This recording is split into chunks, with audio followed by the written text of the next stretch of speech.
My name is Henry Jones, but my friends call me Indy.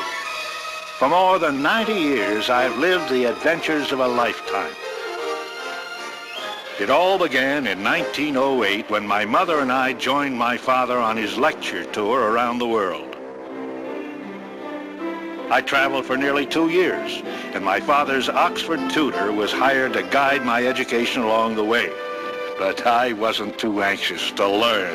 Henry, straight back. I hate her. She's a witch. Although we didn't see eye to eye on everything, we did have the most amazing journeys together.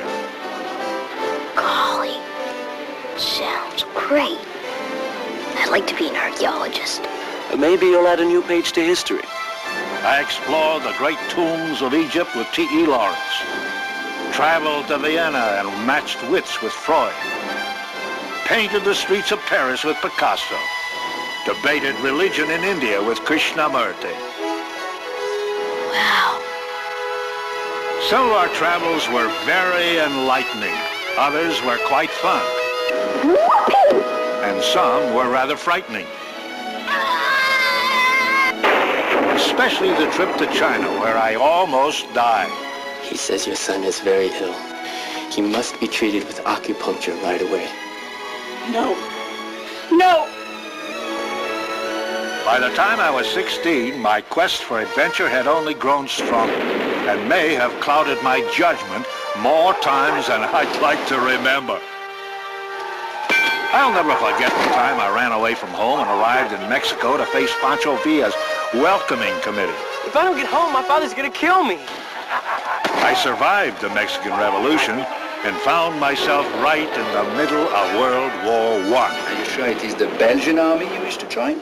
Oui, bien sûr. Joining the Belgian army and fighting in the Great War was an emotional experience full of excitement, terror, and sadness.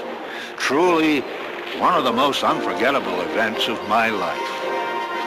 I started in the trenches of Europe, moved to the campaign in Africa, and ended up as a spy working for the Allied forces. You're just about to ruin one of the most carefully planned espionage operations of the war. Here, eat this, you'll feel better. This particular mission didn't turn out exactly the way I had hoped, but there were many more ahead. Some of my romances were adventures in themselves. Vicky! And needless to say, I fell in love more than once. Holy smokes. I've had many great adventures, met a lot of amazing people, visited hundreds of fascinating places, and lived a life beyond imagination, all before the age of 21.